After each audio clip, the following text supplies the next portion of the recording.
રાજકોટમાં કોંગ્રેસના ઉમેદવાર સ્કૂટર પર માઇક સાથે પ્રચાર કરવા નીકળ્યા.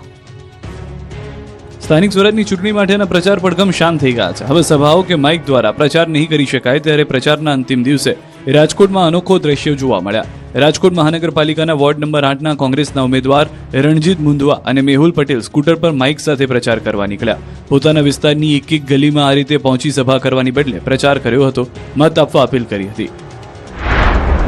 તો રાજકોટમાં સ્થાનિક સ્વરાજની ચૂંટણીમાં ભાજપ માટે કપરા ચઢાણ છે.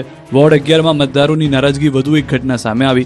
ઉમેદવારોની યોજાયેલ સભામાં મતદારોની નારાજગી સામે આવી. ગત 5 વર્ષમાં કોર્પોરેટરોએ કામ ન કરતા લોકો રોષે ભરાયા. વોર્ડ 11ના ઉમેદવાર રક્ષિત કલોલા, મહેશ પીપરિયા સહિતના ઉમેદવારોને સભા છોડીને જવું પડ્યું.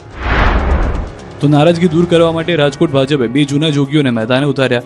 રમેશ યુરપાપરા અને નીતિન ભારદ્વાજ મેદાને ઉતાર્યા. રોષે ભરાયેલા સમાજ અને ડેમેજ કંટ્રોલની બંનેની જવાબદારી સોંપાઈ. મોટાભાગના વોર્ડમાં લોકોમાં નારાજગી જોવા મળી છે. લોકોએ કહ્યું કે કોર્પોરેટરો ફોન ઉપાડતા નથી એટલે પરિવર્તન જરૂરી છે. સભામાં લોકોએ નારાજગી વ્યક્ત કરી ચાલતી પકડી.